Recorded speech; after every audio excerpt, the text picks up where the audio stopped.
vamos a introducir notación científica y cifras significativas y vamos a estudiar la unidad de materia, átomos y moléculas. Comencemos con notación científica y cifras significativas.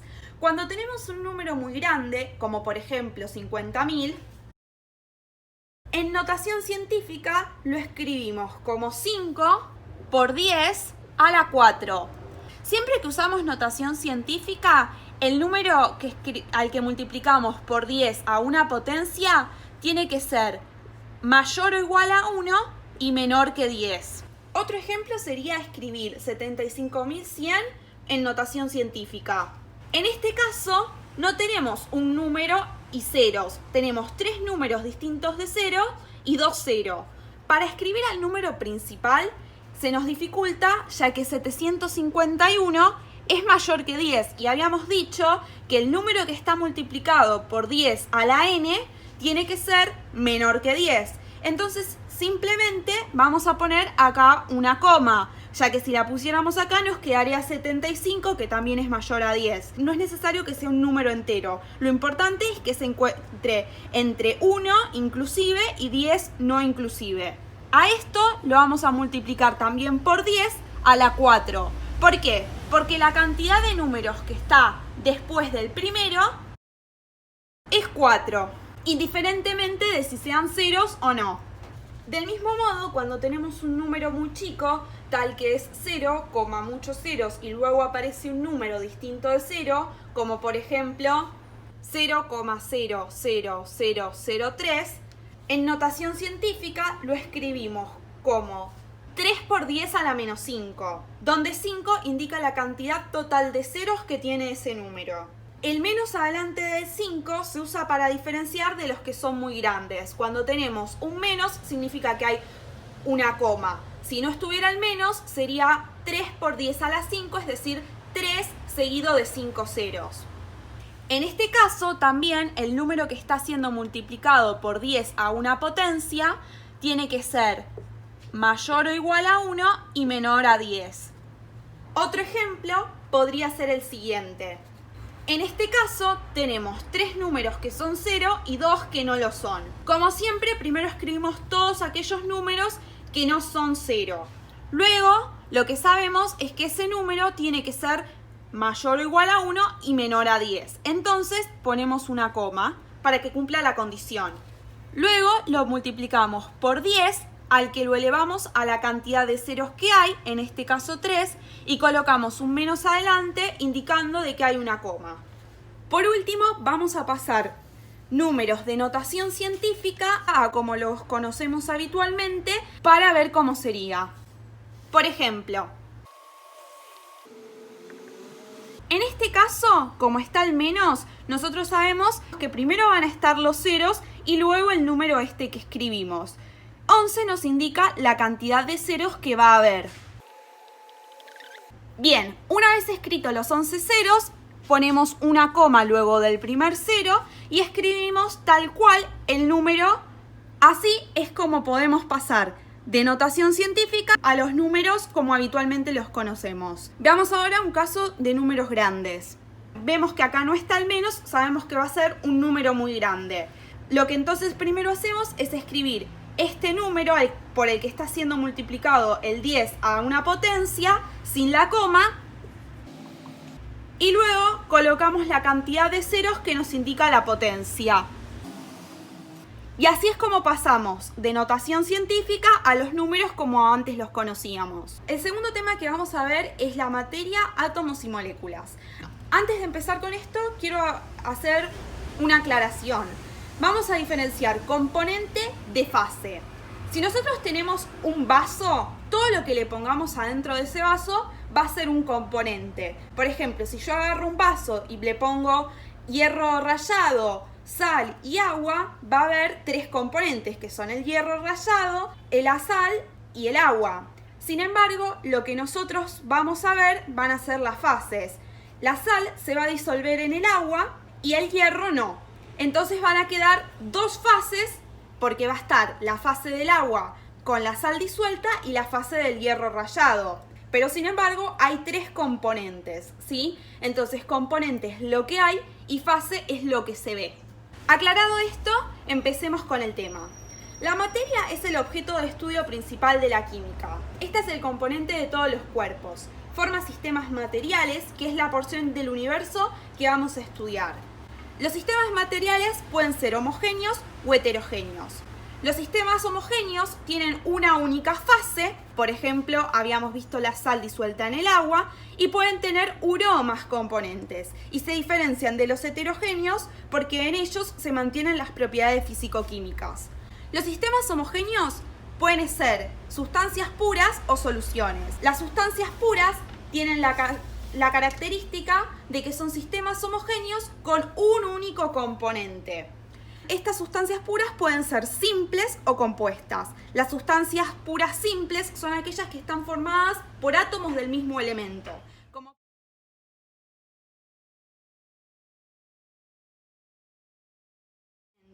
como por ejemplo aluminio u oxígeno. Las sustancias puras compuestas están formadas por más de un elemento,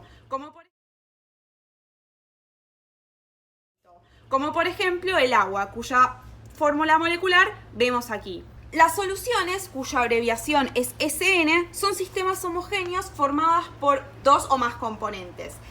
Dentro de las soluciones podemos separar el soluto y el solvente, cuyas abreviaciones son ST y SB respectivamente. Las soluciones serán un tema que veremos en otra unidad. Los sistemas heterogéneos son aquellos que están formados por dos o más fases, pero pueden contener uno o más componentes. Y acá voy a hacer una aclaración. Nosotros habíamos visto recién que fase y componente no es lo mismo. Las fases es lo que vemos y los componentes es lo que hay. Pero ¿cómo podemos ver dos fases y que haya un solo componente? Si tenemos un vaso, le ponemos agua y le ponemos hielo, vamos a ver dos fases. La fase formada por los cubitos de hielo y la fase formada por el agua líquida. Entonces estaríamos viendo un sistema heterogéneo. Los sistemas heterogéneos, como ya habíamos dicho, se diferencian de los homogéneos, ya que en estos no se mantienen las propiedades físico-químicas. Estos forman dispersiones que pueden ser finas, groseras o coloides según el tamaño molecular. Las sustancias puras no pueden ser separadas por métodos físicos, mientras que las soluciones y las dispersiones sí. ¿Qué son los métodos físicos? Por ejemplo, la evaporación, la decantación, la sublimación, entre otras. Esto quiere decir que no podemos separar los enlaces químicos mediante un método físico, independientemente de si estos enlaces están formados por átomos del mismo elemento o de distintos elementos. Sin embargo, sí podemos separar las soluciones y las dispersiones por un método físico. Por ejemplo, una solución de agua y sal la podemos separar a través de evaporación. Ahora veremos las propiedades de la materia. Las propiedades de la materia pueden ser intensivas o extensivas. Las propiedades intensivas son aquellas que no dependen de la cantidad de materia en estudio. Un ejemplo de esto son la densidad, el color, el punto de fusión y el punto de ebullición. Por su parte, las propiedades extensivas son aquellas que sí dependen de la cantidad de materia en estudio.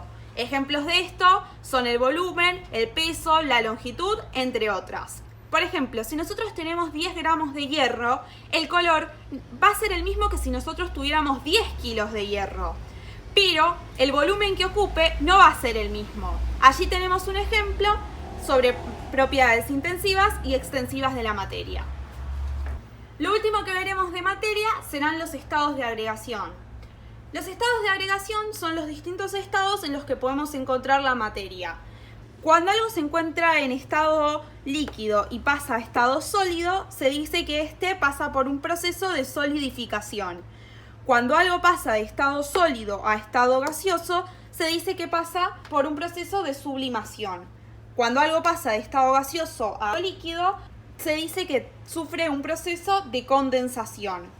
Por su parte, cuando algo pasa de estado sólido a estado líquido, se dice que este sufre un proceso de fusión, y de allí el nombre punto de fusión, que es lo próximo que veremos. Cuando algo pasa de estado líquido a estado gaseoso, se dice que pasa por un proceso de vaporización, que este puede ser evaporización o ebullición. Esto va a depender de si se produce por un método físico o naturalmente. Es decir, si nosotros tenemos un vaso de agua y lo dejamos sobre la mesa una cantidad de días, lo más probable es que el vaso, al final de cuentas, quede sin agua. Eso sería evaporación, se produciría de manera natural. Ahora, si ese vaso de agua lo ponemos en una olla y la ponemos en el fuego, lo que va a pasar es que va a sufrir una vaporización por medio de ebullición. Por último, si algo está en estado gaseoso y pasa a estado sólido, se dice que se cristaliza. El punto de fusión es la temperatura exacta en la cual la materia pasa de estado sólido a líquido. En el caso del agua es 0 grados.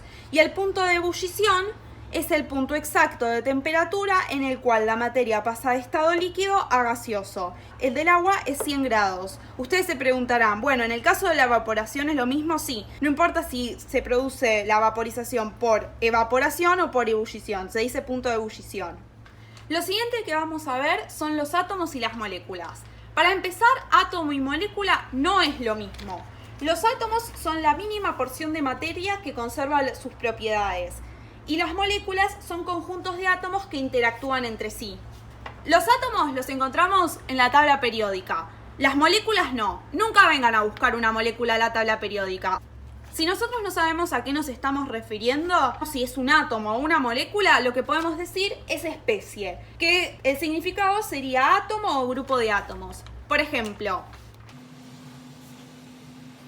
si no nos acordamos o no nos damos cuenta si esto es un átomo o una molécula, decimos especie, porque es válido si fuera un átomo o una molécula. En este caso es una molécula, porque es un conjunto de átomos, en este caso 2 de hidrógeno y 1 de oxígeno, que interactúan entre sí. Para saber si algo es un átomo o una molécula, vamos a la definición. Átomo, porción mínima de materia que conserva sus propiedades. Ejemplo, todos los elementos que se encuentran en la tabla periódica. Moléculas, conjuntos de átomos, acá vemos 3 que interactúan entre sí. Esto es una molécula. Si bien las moléculas son conjuntos de átomos que interactúan entre sí, no todos los conjuntos de átomos que interactúan entre sí son moléculas. Un ejemplo de eso es la siguiente.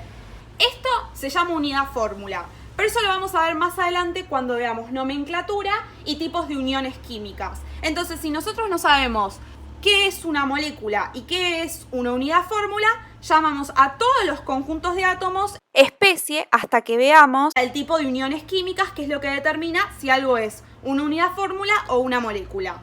Bien, ahora lo que veremos es una diferencia entre atomicidad y cantidad de átomos por molécula. Si nosotros tenemos una molécula de oxígeno 2, la atomicidad del oxígeno para esta molécula es 2, es decir, hay 2 átomos de oxígeno. Y es una molécula diatómica porque tiene 2 átomos, en este caso iguales y de oxígenos. En este caso sería una sustancia pura y simple porque está formada por átomos del mismo elemento. Por otra parte, esta molécula de oxígeno 3, la atomicidad del oxígeno es de 3 porque hay 3 átomos de oxígeno en la molécula. Y es una molécula triatómica porque hay 3 átomos en la molécula.